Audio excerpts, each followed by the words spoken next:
I want to invite you to open in your New Testament to Matthew chapter 7. Matthew chapter 7. In the Sermon on the Mount, which is kind of where we are at the tail end here in Matthew chapter 7, Jesus dealt with a variety of things that hit at the very heart of what the kingdom of God is all about, what the reign of God in the lives of people ought to look like. And it is a remarkable sermon that he preached. And that may be why it is among the most recognized teachings of Jesus. Sometimes even people who don't know much about the scriptures as a whole, you can't take them to Deuteronomy necessarily or to the book of Numbers, but there are people who may not have a familiarity with the Bible as a whole who still know at least something about what Jesus taught in the Sermon on the Mount. But the question I want to ask this morning is, what are we supposed to do with what Jesus taught in this sermon? What are we supposed to do with the teaching of Jesus, generally speaking? Are we just supposed to admire what he said? You know, some people kind of nod their heads in approval of what Jesus taught, and then they go their own way, and they don't really put that into practice. That was true of some people that heard Jesus speak whenever he preached this sermon. It's true of people today who read the things that Jesus talked about in this sermon. And people like that need to take to heart the warning that Jesus himself issued here in chapter 7 and verse 21. He would say, "Not everyone who says to me, 'Lord, Lord,' will enter the kingdom of heaven, but the one who does the will of my Father who is in heaven. And on that day many will say to me, 'Lord, Lord, did we not prophesy in your name and cast out demons in your name and do many mighty works in your name?' And then I will declare to them, 'I never knew you. Depart from me, you workers of lawlessness.'" And so that's a lesson to take to heart. And certainly we understand that the Lord never intended for people merely to admire what he said. His teaching is more than just admirable, it is practical. And there's a good reason for that. Jesus intended for people to put it into practice. Not only do we need to listen, which is important, and we'll talk about that more in a moment, but we need to act. We'll talk about that as well. And that was the basic message of Jesus. As he brought this sermon that he preached to a close, it begins in Matthew chapter 5 and it goes all the way into Matthew chapter 7. And as he brings it to a close, it's as if the Lord wanted to tell the people there that not just to admire what he said, but to be changed by it. And so as he brought the Sermon on the Mount to a close, it's as if he says to them, "You have heard what I've had to say. Now what are you going to do with that? Are you going to make use of it? Are you going to ignore it?" Because that's really what it all comes down to. In verse 24, "Everyone then who hears these words of mine and does them will be like a wise man who built his house on the rock, and the rain fell, and the floods came, and the winds blew and beat on that house. But it did not fall, because it had been founded on the rock. And everyone who hears these words of mine and does not do them will be like a foolish man who built his house on the sand. And the rain fell, and the floods came, and the winds blew, and beat against that house, and it fell, and great was the fall of it." And so what I want us to do is I just want to point out three things from what we read here in these verses. And the first thing, we've already mentioned it to some degree. I want us to talk about the fact that it is important to hear the words of Jesus. There's no doubt about that. You can't help but see that here. And we should never underestimate the importance of taking the time to listen to Jesus. You know, when you read through the Gospels, I don't see how there can be any doubt that Jesus expected people to listen to what he said. Have you ever noticed that? The people that he talked to didn't have any trouble recognizing that Jesus spoke as someone who had the right to be heard. And so in Matthew chapter 5, for example, when you go back to the early parts of the Sermon on the Mount, how many times do you read statements made like in verse 27? We won't even read the whole verse. He begins by saying, "You have heard that it was said." He would point them back to something. And then at the beginning of verse 28, "But I say to you."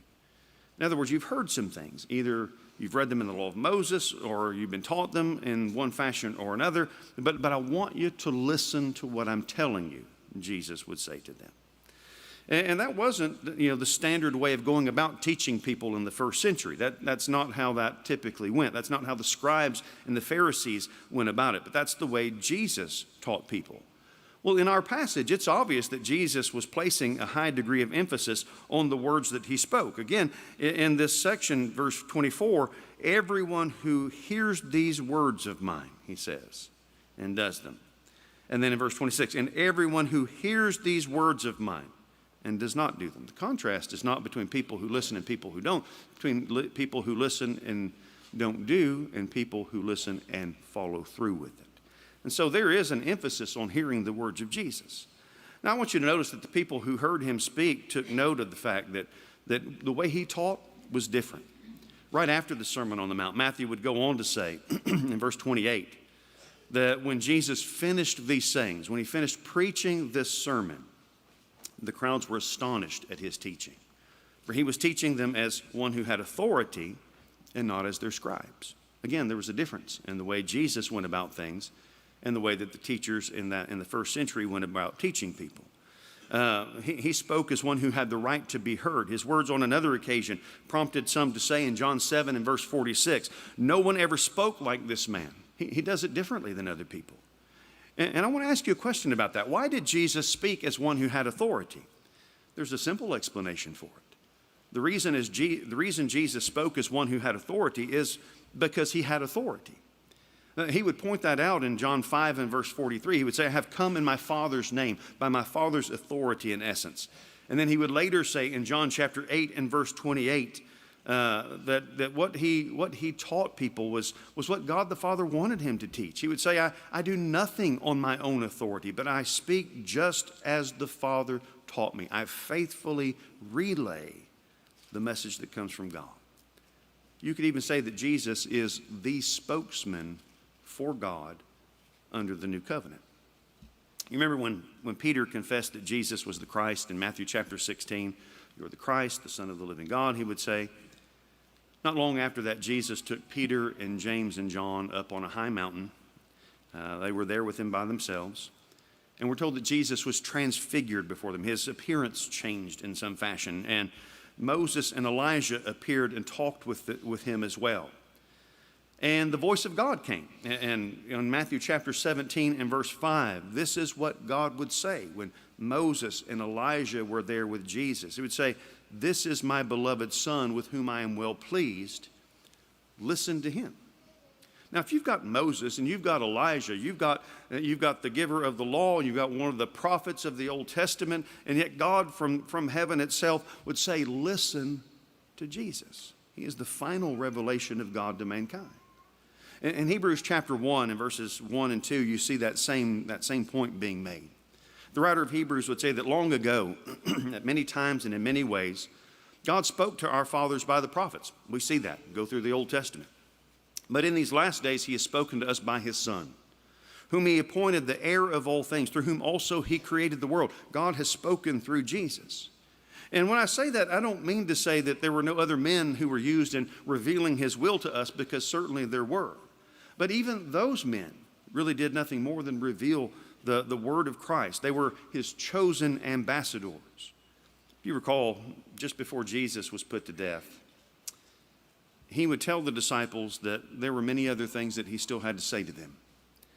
He would point out that the problem was that they weren't really ready for them yet. And yet he did tell them that there was going to come a time when they would know these things, when these things would be revealed to them. And so in John chapter 16 and verse 12, he just lays that out, and here's what he says. I still have many things to say to you, but you cannot bear them now. When the Spirit of truth comes, he will guide you into all truth, for he will not speak on his own authority, but whatever he hears, he will speak, and he will declare to you the things that are to come. He will glorify me, for he will take of what is mine and declare it to you. And all that the Father has is mine. Therefore I said that he will take of what is mine and declare it to you. He will reveal, in essence, Jesus says, what I want him to reveal to you guys. And so when we read the words of Peter, or when we read the words of Paul, or when we read the words of James, or whomever, we're not reading just the opinions of men. All of the men who were responsible for writing the New Testament were inspired by the Holy Spirit, as Jesus said they would be. Paul talked about in 1 Corinthians 2 and verse 13 that he spoke words not taught by human wisdom, but taught by the Spirit. Same principle. And the point I'm trying to make is that the words of the apostles and the words of the other inspired men that we read in Scripture, they were the words of Christ. They were what was his, as he said. Christ is God's spokesman under the new covenant, and therefore it is important for us to pay attention to what he says. Not just the words in red, but really to everything that is said. But there's something else that I think we need to understand. And that is that the wise thing to do is to not just hear Jesus, but to build our lives on what he teaches. Wise people don't build on insecure foundations. They build on firm foundations.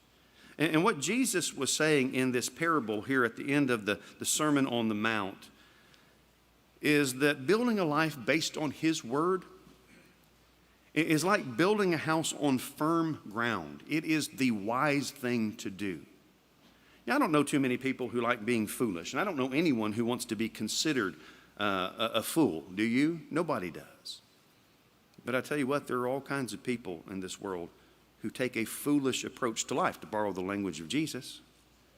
In fact, some of them would claim to be Christians, but they still do. How many people do you know who would build a house without making sure that it was going to be built on a solid foundation? That doesn't make sense. Not many people would do that. People recognize that to do otherwise is to ask for trouble. And yet I want to suggest to you this morning that many people do precisely that with their lives. And as a result, their lives fall apart. Do you want to know why there's so much unhappiness in our society? We have a better standard of living than practically any other people who have ever lived, and yet we are surrounded by people who are absolutely miserable. Why is that? Ultimately, it's because of sin. You see, what sin does is it promises people so much, and it delivers absolutely nothing that is meaningful, nothing that is permanent. And so we live in a world where husbands leave wives and wives leave husbands, and they look for something better. We live in a world where people will live life in a bottle because they think that will solve their problems, only to find out that their problems are there when they sober up. We live in a world where people ultimately at times think, you know what, I just don't want to be here anymore, and they just decide to end it all. What is the reason behind all of that? It's simple. It's sin. Jesus pleads with us to build our lives on his teachings. And the reason he does so is because his teachings are tested and proven principles for success in life. And I don't mean that in some kind of, gospel of health and wealth kind of way. What I'm saying is that Jesus offers us a firm foundation upon which we can build our lives. And that foundation, it consists of the words he spoke. I think sometimes we may have too narrow a view of why we ought to obey the teachings of Jesus. I mean, yes, we ought to obey him because it's the right thing to do, and because, as the writer of Hebrews says in Hebrews 5 and verse 9, he is the source of eternal salvation to all who obey him. Yes, we should do it for those reasons, and that ought to be good enough. But I also think we can approach the subject of doing what is right from the standpoint of it's the sensible, it is the wise thing to do. Have you ever noticed that Jesus sometimes appealed to people's common sense when he taught about things that are right and things that are wrong? And in some ways you could say that he didn't always just command people to do something or to not do something simply because he said so. He would give them a reason to follow his instructions. So, for example, back in Matthew chapter 5 and verses 29 and 30, he would say there, if your right eye causes you to sin, tear it out and throw it away from you. For it is better that you lose one of your members than that your whole body be thrown into hell. And if your right hand causes you to sin, cut it off and throw it away. For it is better that you lose one of your members than that your whole body go into hell. And he's not talking literally in any of this, but he's teaching a principle. The principle is this: if something is doing you harm, you need to get rid of it. Doctors perform surgery every day based upon the principle that Jesus used in this verse. If something is going to hinder your well-being, it is time to get rid of it. Doesn't take a genius to figure that out, does it? And we can see the sense of that when we're talking about our physical well-being. But what I want to ask you this morning is, do we recognize that the same thing is true when we begin to talk about spiritual realities. Truth is, some people are willing to put everything in jeopardy because they're not willing to deny themselves any way, shape, or form. And because of their unwillingness to cut off their hand, again, figuratively speaking, pluck out that eye, they just run the risk of having their whole body cast into hell. And that's not what I said. That's what Jesus said. And so the teaching of Jesus was given. It was given for our good. But the key to it is that we have to do more than hear it. It needs to be accompanied by a willingness to translate what is learned into practice. And so after pointing out the need to James in James chapter 1 and verse 22, he would point out the need to receive the implanted word. The word's been preached, it's been implanted. But then James would say this in James 1 and verse 22. Be doers of the word and not hearers only, deceiving yourselves. You see, we sometimes deceive ourselves. We think that we've heard it, we know what it says, and that there's some benefit in that, and so we walk away, and we don't put it into practice. But it is foolish to sit at the feet of the Master and to listen to what he says, only to walk away and not do what he says. It is wise to build our lives on the teaching of Jesus. And the third and final thing I want you to see is the reason why that's so. The reason why it's so is because all of us, we're going to face the storms of life, whether we have built our lives on solid ground or we've built them on sinking sand. We're going to face it one way or another. You know, when I look at what Jesus said here, the best I can tell, the most significant difference between the two houses that he talked about in this parable was the foundations upon which they were built. One was built on solid rock, he says. The other was built on shifting sand. And I'll tell you, the same thing can be said about people's lives. I'm sure that both of these houses looked fine when they were finished. Most houses do. But there was a big difference between the two of them. One of them was built to weather the storm, and the other was not. It wasn't built to last. And we shouldn't have too much trouble understanding that. We live in a society where just about everything is disposable. Nothing is built to last. And we are used to it being that way. But let me say that it's sad when people build their lives on things that are no more durable than anything else in our society. All around us, people are building, people's lives are being built on fragile foundations. And they are destined for trouble. They are asking for trouble. And so everything may appear to be fine for a while. It works that way in the midst of fair weather. It may appear stable. But it's when the storm hits that we see the reality. And I'll tell you, that's the reason so many marriages fail. They're not built on solid ground. They're built on a weak foundation. And that weak foundation is the one Jesus was talking about here, not putting his words into practice.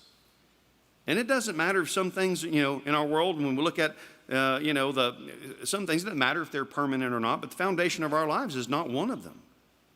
Whether or not it's durable. It's important that we build our lives on a solid foundation. Because Jesus said they will be put to the test. That's one thing we can count on. Every now and then, I'll see an interview on television or maybe an article on the internet or whatever, about someone who's lost everything in a natural disaster or something like that. And those are always tragic, there's no doubt. I don't know how many times through the years I have seen houses built on hilltops in California slide down the hill in a mudslide, something along those lines. And when that happens, I'm sure there are always people who say, you know what, I've had about enough of that. I think I'm going to build a house somewhere else. But there are always people who say, you know what?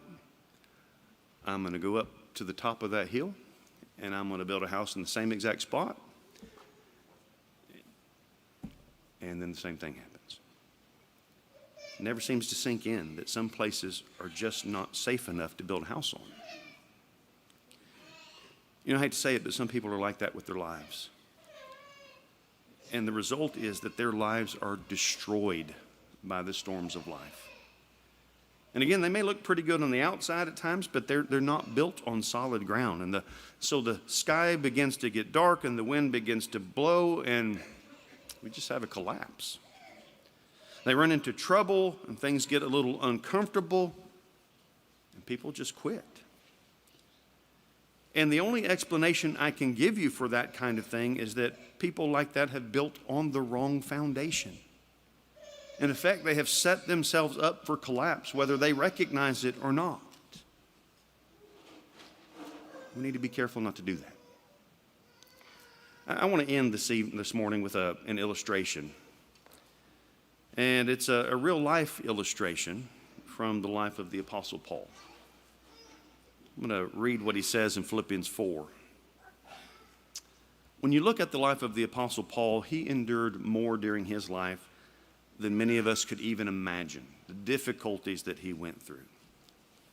And I want to ask you a question. Do you know how Paul did that? How he went through the things that he did and endured the difficulties that he endured? He tells us here in Philippians 4 and verse 13, he says, I can do all things through him who strengthens me. Some translations, I think, says through Christ who strengthens me. And I'll just tell you that if Christ is our strength, if our life is built upon the firm foundation of his word, then we can overcome anything that may come our way in this life. And I mean that, anything that may come our way. But if we've been constructing our life on a fragile foundation, what we're doing, we're just setting ourselves up for trouble. You've seen it in people's lives. You've witnessed it firsthand. You may have experienced it. The thing about what we're talking about this morning is a little bit different when we're talking about our lives, when we're talking about houses that are built that Jesus used in this parable. The good news for us is that we can go back and start again. Can't do that. You build a house, it's where it is. But with your life, you can make some changes. And so if you've been building your life on a fragile foundation, then the answer to that is just stop doing that. Just start building your life on the teachings of Jesus. Again, they are proven. They are solid. They are enduring. And not only will they help us as we live here and now, they will prepare us for the future. For when this world is no more, that's how solid the foundations are. And so if you're here this morning and there's some responsibility you owe to God, whatever that might be, if you've never obeyed the gospel, why not this morning? Why not choose to do the right thing? If you don't know what is involved in doing that, then come and talk to me. We'll go to the scriptures. We'll look at what Jesus said. And I'd love to do that with you. There's some other way that we can help you this morning in your relationship to him. We want to encourage you to come as we stand and as we sing. Well,